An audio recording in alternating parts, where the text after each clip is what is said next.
विद्यार्थियों, मैं Sunil Meena, assistant professor, government college Mundi, BSc part second year electronics की यूनिट सेकेंड सेमीकंडक्टर का मेरा अब तक का 19वां लेक्चर लेकर के आप तक के सामने उपस्थित हूँ। हमने सेमीकंडक्टर में अर्धचालक, ऊर्जा बैंड और उसके चालक, उचालक, अर्धचालक के बारे में हमने जानकारी ली थी। नेज अर्धचालक के बारे में भी हमने पढ़ा, नेज अर्धचालक, और उसकी क्रिस्टलीय संरचना भी देख ली थी। और उसमें आवेश वाहक की जो पोल होते हैं उनकी यादृच्छिक गति के बारे में भी हमने जानकारी लेनी थी। फर्मी डिराक ऊर्जा वितरण एवं फर्मी स्तर, इसमें पाउली आपने इलेक्ट्रॉन की वृहत संख्या तथा पदार्थ के परमाणु से यादृच्छिक टक्कर के कारण उसमें ऊर्जा वितरण की व्याख्या एक सांख्यिकी की समस्या होती है। इलेक्ट्रॉन पाउली के अपवर्जन नियम से उसके चक्रण क्वांटम संख्या 1/2 होती है। ऐसे कण फर्मी डिराक वितरण का पालन करते हैं। टी टेम्परेचर पर ऊर्जा E की क्वांटम अवस्था में पाए जाने की प्रायिकता Fe = 1/e⁻⁻ होती है। K बोल्ट्जमैन नियतांक होता है जिसकी वैल्यू 1.38 × 10⁻⁻23 जूल प्रति कूलम होती है तथा EF एक ऊर्जा नियतांक होता है जिसे फर्मी ऊर्जा कहते हैं। परम शून्य ताप T बराबर 0 पर, T बराबर जब 0 है तो EF से कम E के सब मानों के लिए E-EF नेगेटिव आता है, तो एक्सपोनेंटल माइनस इनफाइनाइट होगा, ये जो शून्य होगा, जिससे कि Fe की वैल्यू क्या आ जाएगी, 1 हो जाएगी। अर्थात EF से कम ऊर्जा के लिए अधिष्ठान प्रायिकता 1 होगी। जब ऊर्जा स्तर बड़े हो तो E का मान EF से अधिक होने पर ये पॉजिटिव होगा, और ये पॉजिटिव होगा तो ये वैल्यू आपकी ये पॉजिटिव हो गया तो E की पावर ये आपका पॉजिटिव होकर के ये इनफाइनाइट हो जाएगा। तो अभी अर्थात अनंत मान पर Fe का मान 0 होगा। तो T बराबर 0 पर E बराबर EF तक सब ऊर्जा स्तर बड़े हो सकते हैं, वो EF से अधिक ऊर्जा स्तर रिक्त होंगे, और अन्य ताप अन्य रूप में T जो है वो सब ऊर्जा उसके इलेक्ट्रॉन स्थित हो सकता है। तो इसको अपन देखें कि T बराबर 0 पर ये मैक्सिमम होगा, और अन्य ताप E बराबर EF होने पर ये क्या है, ये वैल्यू 1/2 के बराबर आ जाती है EF होने पर। तो ये E बराबर EF होगा, तब ये आपकी अधिकतम प्रतिष्ठान होगा। परम शून्य से अधिक सर्व तापों पर ऊर्जा स्तर जहाँ अधिष्ठान प्रायिकता 1/2 होती है वो फर्मी ऊर्जा स्तर कहलाता है। अब नेज अर्धचालकों में फर्मी ऊर्जा स्तर की स्थिति कैसी होती है? नेज अर्धचालक में कुछ इलेक्ट्रॉन संयोजकता बैंड से चालन बैंड में संक्रमण कर जाते हैं, और सरलता के लिए यह कल्पना की जाती है कि संयोजकता बैंड के शीर्ष पर स्थित क्वांटम अवस्था से ही यह ताप जनित संक्रमण होता है। इस प्रकार यह भी माना जा सकता है कि संक्रमण के पश्चात इलेक्ट्रॉन चालन बैंड की न्यूनतम अवस्था में होते हैं। अतः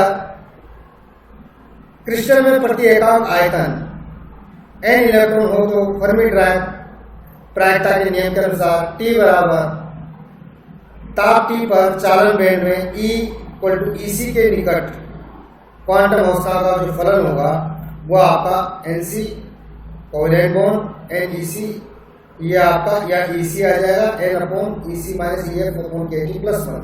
ये आपका कंडेंसेशन बैंड जो है उसके अंदर अवस्था फलन है। असंयोजकता बैंड का जो शीर्ष होगा उसके लिए आपका वैलेंसी बैंड के लिए या EV minus EF n plus ये हो जाएगी। ये नंबर वैलेंसी बैंड की होगी, ये आपकी कंडेंसेशन बैंड की होगी। तो संयोजकता बैंड में रिक्त क्वांटम अवस्था घनत्व Nc n माइनस Nv, तो रिक्त होगी Nv, तो ये आपने n माइनस Nv करा तो equal to n minus Nv यहाँ लिख दिया, ये इक्वेशन नंबर 3 हो गया। परंतु संयोजकता बैंड में रिक्त अवस्था की संख्या चालन बैंड में अध्यासित अवस्थाओं की संख्या के बराबर होनी चाहिए। तो ये दोनों इक्विवेलेंट होगी। तो इस वाले को आपने इक्विवेलेंट करके जो सरल करा, लॉग लेने पर 1 इक्वल टू 0 होता है, और ये आपकी E plus EC minus 2F equal to 0 होगा। तो EF इक्वल टू आपका आ जाएगा EV प्लस EC बाई 2। तो जो फर्मी ऊर्जा स्तर होगा इन दोनों के मध्य में होगा, अर्थात फर्मी ऊर्जा स्तर बैंड संयोजकता बैंड के उच्चतम स्तर और चालन बैंड के निम्नतम स्तर के मध्य में होगा। मुक्त इलेक्ट्रॉनों में अवस्था घनत्व, चालन बैंड में उपस्थित इलेक्ट्रॉन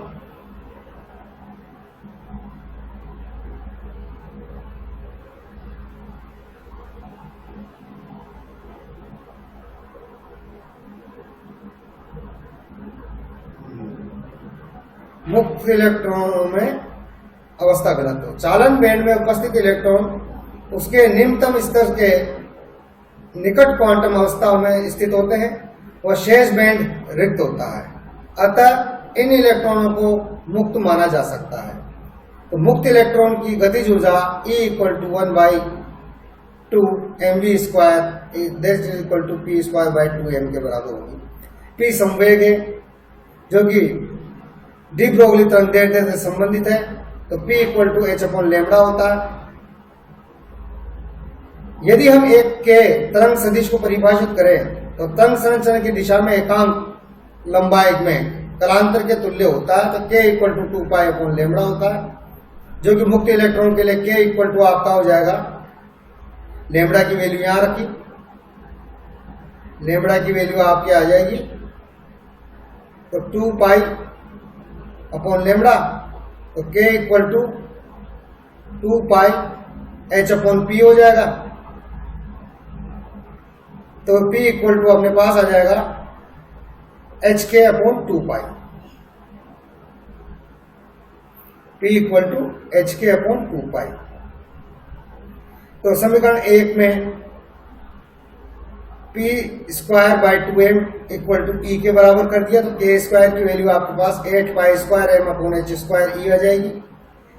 x y z अक्षों के अनुदिश k के घटक kx ky kz हो तो k square equal to kx square ky square plus kz square that is equal to ये k स्क्वायर के बराबर हो जाएगी। k स्पेस में उपरोक्त समीकरण नियत E के लिए एक गोले का समीकरण है जिसकी त्रिज्या 2 पाई square m e h square 1/2 होगी। तो k समष्टि में नियत ऊर्जा के संगत फर्मी पृष्ठ है कहलाता है, और फर्मी पृष्ठ की जो त्रिज्या है वो आपकी 8 pi square m e h square 1/2 होगी।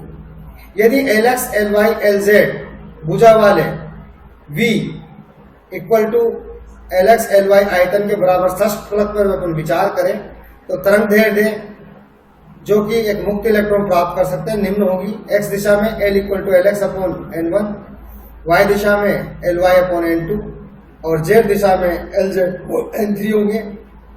N1 N2 N3 क्या है? पूर्णांक है। तो k equal to 2 pi upon lambda, तो ये इक्वल टू आपका 2 पाई N1 upon Lx N2 N3 आ जाएगा, और इसका डेल्टा x डेल्टा y निकालेंगे तो डेल्टा के x डेल्टा y तीनों का मल्टीप्लिकेशन कर दिया, ये आ गया। ये आपका 8 पाई क्यूब अपॉन v आयतन है। तो k समष्टि में ये आयतन एक क्वांटम अवस्था के संगत होता है। तो इन समीकरणों को जो 5 और 7 है वो ऊर्जा तक के मुक्त इलेक्ट्रॉनों के लिए क्वांटम अवस्थाओं की संख्या 8π² me h² 1/2 त्रिज्या के गोले के क्वांटम के संगत आयतन का भाग देने से प्राप्त होती है। तो ई ऊर्जा तक क्वांटम अवस्थाओं की संख्या कितनी हो जाएगी? 4/3πr3। और ये आपने भी इसको कर दिया r³ के x के y के z। ये आपकी क्वेश्चन नंबर 8 आ गई। तो प्रत्येक क्वांटम अवस्था में विपरीत चक्रण के 2 इलेक्ट्रॉन स्थित होते हैं। तो n = 2 × 2π/3 ये आ गया, 2 होते हैं। तो ये इसको सरल कराइए, आपका 8π2me 3/2 3h³ e तथा d एकांक आयतन में कुल इलेक्ट्रॉनों की संख्या dn हो जाएगी। इसका अवकलन कर दिया e के सापेक्ष, और dn/de अवस्था घनत्व कहलाता है। इसे ऐसी से निरूपित किया जा सकता है, और इसके आगे का अपन फिर बाद में देखेंगे। तब तक के लिए आपको बहुत बहुत धन्यवाद।